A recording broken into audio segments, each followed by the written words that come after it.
प्रणाम दर्शक बंधु आसंतु शुणिबा माल्यवंतर महानायक स्मरणिका पुस्तिकार एक श्रद्धांजलि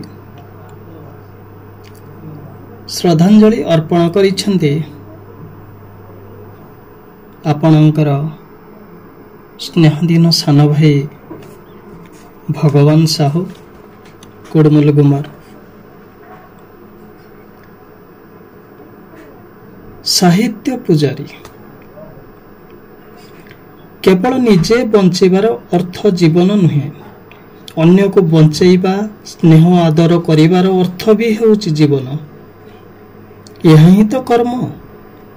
निज परिवार साथे साथे परिवेश समाज माटीमा और ए माटीमा उपरे बसवास करुवा लोक मानकर सेबारे निजको नियोजित करि पारिले प्रकृत सुखर बासना अनुभव करिहेब। चाराटिए रोपण कले, पाखर आवर्जना को ओलाई परिष्कार कले, खमाटिए पोती देले, भोकिला को आहार देले, अंधटिए को बाट कढ़ाइले अंतर भीतर एक आनंद अनुभूत हुए। यह तुम्हें मते शिखाई ना बलराम भाई। सेथिपाई तो आपणक जीवन थिला सरल निराडंबर और मालकानगिरी माटी मोटाळ पाई सर्वदा उत्सर्गीकृत। सबुबले सान भाई भली स्नेह आदर करने सहित प्रतिटी मुहूर्त मते खोजुथिले आपण। सेदिन आपण कहूथिले ना भगवान भाई आमे साधारण मनीष, अवश्य एते महान होई न पारू, हेले बृहत। जदि आमे आम माटीर उन्नतिर सेतुबंध निर्माण रे गुंडुची मुसाटे होई पारिले भी कम कथा नुहे। जे पर्यंत मन और शरीर सक्षम बढ़ी चालू थाओ आगुको आगुको, सर्वदा मन रखिब माटी मार उन्नति रे साधक हेब किंतु बाधक हेबनी। एहिपरि अनेक कथा आपण कहूथिले। आपणक एही मूल्यवान उपदेश मते आपणक सहित किछि सत्कर्म करिया पई प्रेरणा जोगाइथिला। आपणको मो खूब निकटरु देखिछि, आपणक सहित बसिछि उठिछि, अनेक साहित्य आसर रे एवं सभा समिति रे एकाठी मिसी काम करिवार सुजोग भी पाइछि। आपणक वृत्ति थिला शिक्षकता, किंतु निशा थिला कविता लेखा। केते केते राति अनिद्रा रे बीती जाइथिला कविता लेखारे। एक निराडंबर परिवेश भितर रही मध्य आपण आपणक कविता माध्यम रे किपरि ये माटी पानी पवन आ ये माटीर जनजातिंकर जीवना खावना को नहीं विश्व दरबार रे पहुंचाइबार जो दुर्वास प्रयास करिथिले ता मते बेले बेले आश्चर्य करि दिए। आपनक ठार मु अनेक किछि शिखिछि भाई। ता मध्यरे गुटी हेउछि धैर्य और सुचिंतन। तुमे सब बेले मते बुझाई थाओ, किछि लेखिबा आगरु अबा काहाकु किछि कहिबा आगरु तरतर न होई उचित और सठिक शब्द प्रयोग पई दिग्दर्शन देउथाओ। सतरे आपण मो पई थिले जने गुरु, दार्शनिक, सतपथ मार्गदर्शिक और पूरा समाज पई जने उच्चकोटीर साहित्य पुजारी। निज भीतर जते दुख कष्ट थिले भी सब दुख को चापी जीवन जीवार कला शिखिथिले आपण। कुड़मुल गुमा भली एक अख्यात पल्ली जन्म ग्रहण करी जो साधना और कष्ट स्वीकार करी आपण ओडिया भाषा साहित्य को जो शीर्ष रे पहुंचाइबा पई चेष्टा करिथिले ता सर्वदा स्मरणीय होई रहिबो। से दिन सही काल रात्रि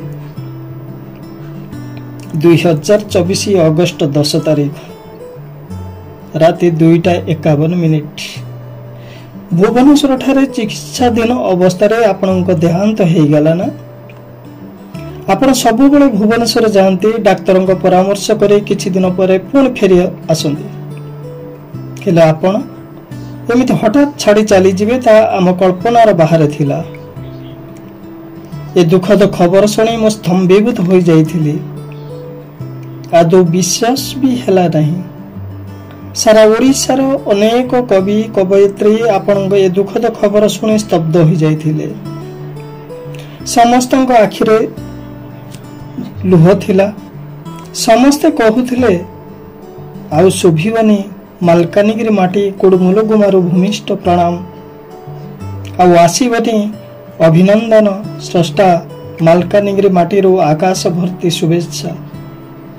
सते जेमिति आपण फेरिबा समयटा जानि परिथिले सेथिपाई अनवरत भावे प्रत्येक मुहूर्तर सदुपयोग करि चालिथिले आपण शेष पर्यंत। तेणु शब्द ब्रह्म मेघलग्ना माटीमग्ना ईश्वरंक भाड़ी श्वेतपत्र और कोंडा कांबेरु खुआड़ भली 6टी संकलन साहित्य भंडार को भेटी दे जाइछन्ति आपण। जेते दिन पर्यंत सृष्टि रे सूर्य चंद्र आतजात हेउथिबे सेते दिन पर्यंत आपण आम हृदय रे रहिथिबे। आपण सर्वदा हमर चिर नमस्य। आपण छाड़ी जाइथिबा अनेक कृति सृष्टि सहित आपण के माटी चिर दिन पाई मने रखिबो।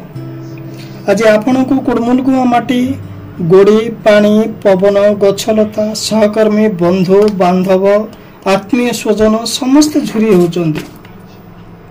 आपण शरीर रे आम पाखरे नाहंती सत किंतु अदृश्य रे आपण आम पाखे पाखे अछंती। यह आमे प्रत्येक मुहूर्त रे अनुभव करि पारुछु। आज आपणक जन्म जयंती आपणक भक्तिपूत श्रद्धांजलि अर्पण करने सहित कोटि कोटि प्रणाम जनाऊँगी। आपणक शोकाकुल परिवार प्रिय पाठक अनेक सारस्वत स्रष्टा बुद्धिजीवी मानक प्रचेष्टा एक स्मरणिका माल्यवंतर महानायक प्रकाश पाउछि बोली जानी मु बहुत खुशी हेली। यह आम पाई समस्त तरफ आपण को एक श्रद्धांजलि स्वरूप जोठी भी थांतु भाई भलरे थांतु अदृश्य रे आपणक आशीर्वाद ए हतभागा भाईटी उपरे सर्वदा रही थाओ। शेष पुणी थरे आपण को श्रद्धांजलि जणाई रहुचे आपणकर सान भाई भगवान साहू कुडमुलुगुमा। धन्यवाद। जय जगन्नाथ।